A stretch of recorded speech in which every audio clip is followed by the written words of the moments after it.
All right, welcome back to The Sweat, everybody. I'm Emerson Latzia. The first weekend of the post-lockout world has been anything but a disappointment. There's been a flurry of baseball transactions, and we still don't know where guys like Carlos Correa, Chris Bryant, and Freddie Freeman are going, unless that news has dropped in the past 5 seconds, and I've missed it. DraftKings contributors and best friends Steve Buchanan and Nick Friar. They are here to discuss all the moves and what it means for DFS and sports betting. So the Braves bring in all-star first baseman, that's Matt Olson, in a trade with the A's. So, Bukes, how does he fit into that Atlanta lineup, man? Yeah, I mean, this is a massive move for the Braves. Like, you can't replace somebody like Freddie Freeman, who's one of the more prolific hitters in all of baseball right now. But you bring in a guy who is years younger, is stellar defensively, and is going to have a massive, uptick in his production in this Braves lineup. Like, he was in the Oakland Athletics lineup. They're okay. They're not an offensive juggernaut. This team could be that offensive juggernaut in the National League. Olson in the middle of that is going to be a massive run producer. He's going to be a huge fantasy asset going forward, and he's going to be really good defensively too as well. I know the Braves gave up a lot to get him, but this is somebody that they're going to build their future around. 8-year contract. He's going to be huge in Atlanta. Yeah, Nick, Olson, Gold Glove winner, 2018-2019. Steve nailed the defense. Yeah, absolutely, 100%. It's a great move for them. Of course, it's a great pivot because he's still not Freddie Freeman in the end. I mean, that is a huge loss for them. But you are cutting your losses with this move. I do like it a lot. Of course, you have Steve kind of highlighted how much better the Braves lineup is. Everybody knows. I mean, after what they did last year. But you got Albies, you got Riley, you got Duvall, Swanson, and now you have the DH kind of mixed in too. So I think that's going to make things a lot easier where if they want to stack up a little bit more. Of course, whenever Ronald Acuna gets back, if we see him, later on in the season, hopefully, after his injury last season. But yeah, I think this is a great move. Of course, if they're doing this, they have to be convinced Freeman is going elsewhere, which is unfortunate for them because I do think this is a slight step down despite the age difference, but still a great move for the Braves. Yeah, so Nick, Freeman done in Atlanta. Where's the best fit for him? I know your Sox reportedly in the conversation now and just lost Kyle Schwarber this morning to the Phillies. Also, you got to think the Jays are probably out on him too after trading for Matt Chapman. Yeah, I was thinking the Jays, but then we see that Chapman move today. Yeah. The Red Sox would make a lot of sense. You could put Devers at DH and put Dahlbeck at third base. I think that would be a sound move. My biggest thing is anywhere but the Dodgers, please. I know we keep seeing them pop up. I don't need to see them go and buy another guy. They're turning into they've already turned into the West Coast Yankees in that regard. And also, like the Yankees, they don't win anything either, so it kind of makes sense. The scariest one for me actually would be because we've seen the Rays pop up a little bit here. You add him to the Rays, a franchise that just knows how to win. I mean, that would be that would create a huge problem for the AL East, which is already a tough division as it is, especially when you're adding different guys into the mix now with the Jays. But I do think we haven't seen a whole lot from some of the other West Coast teams. I think we've seen reports about the Padres now being interested in him with the Tatis injury. I think, you go and add him, that's going to create problems. The Giants haven't been brought up, but I'd love to see them add him after losing Posey this year too. But the Rays would be my pick for the scariest move for Freeman. Okay, Steven, I've seen the Dodgers, Padres, Rays, and Red Sox. Yeah, look, all those teams, would love to have Freddie Freeman in there. Like, I know the buzz about the Red Sox has been heating up over the past couple of days, but, it just seems like a backwards move for them, which is kind of strange. Like, I would love to have Freddie Freeman on the Red Sox, don't get me wrong. But they got a really strong farm system coming up, so it doesn't make sense to pay for Freddie Freeman, who's over the age of 30. I'm not saying he's old by any means, but you have guys that are ready to come up and play that position. Quite frankly, I think the Rays, like Nick was mentioning, is fine. But look, we don't want him to go to the Dodgers because of how much they have. But, from a production standpoint, good Lord, you can't get a better lineup to be in than that one there. From a fantasy perspective, that is the best landing spot for him. To be surrounded by some of the guys that they have in that lineup would be absolutely absurd. So I think that makes a lot of sense from him.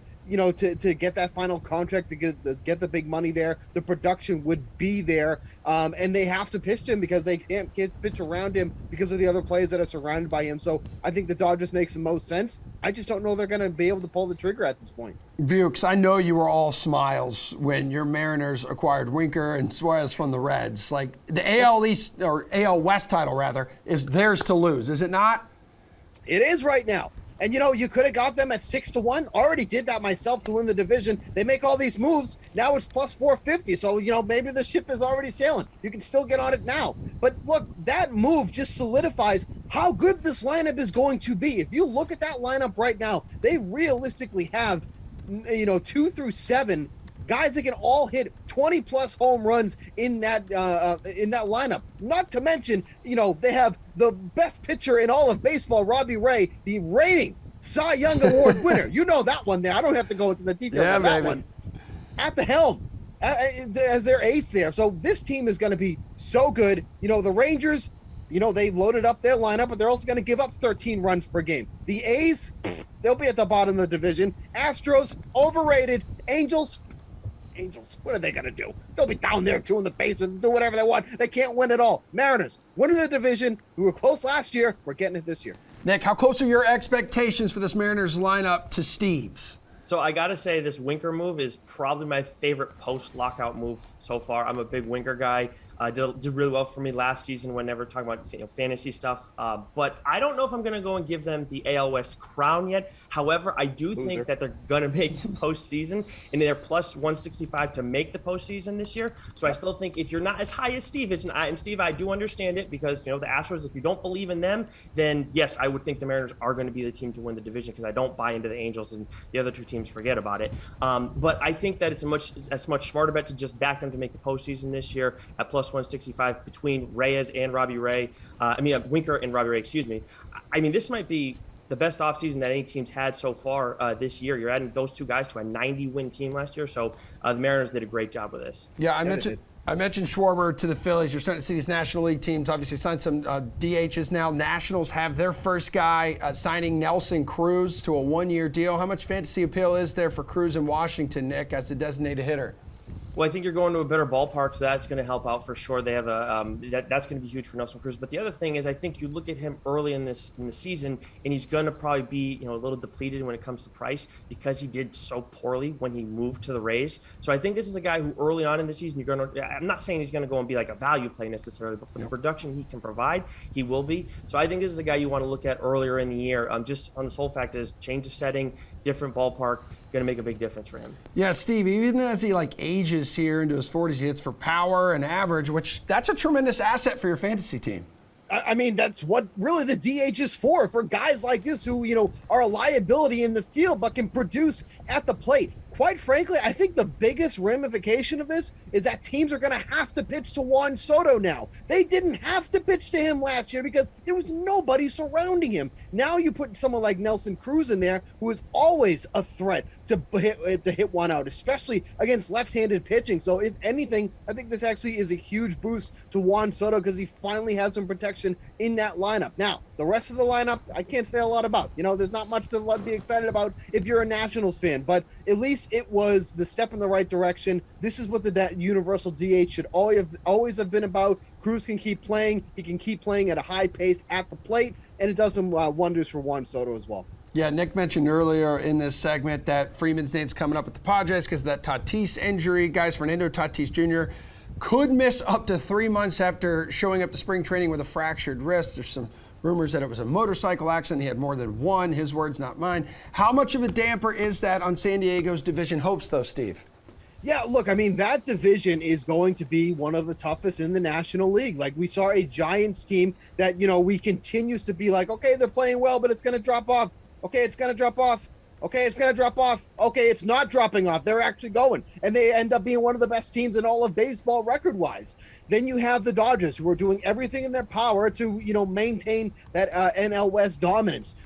The thing with Tatis has been, in his short career, he's been back on the field rather quickly when he has these catastrophic injuries, it feels like. Remember last year when he took that swing, crumpled to the ground, and it was like, dude, the guy just it looked like he was paralyzed or something the way he went down. He was back in a couple of weeks. Not saying that this is going to happen here again, but at least we've seen Tatis has been, a fast healer and can get back on the field. miles, and the power hasn't been affected. That shoulder injury, basically they were saying popping out of place, yet he comes back and starts hitting bombs longer than it was before. So it's a damper, but there's still a lot of good free agents out there that can help fill that void. Chris Bryant's still in the mix.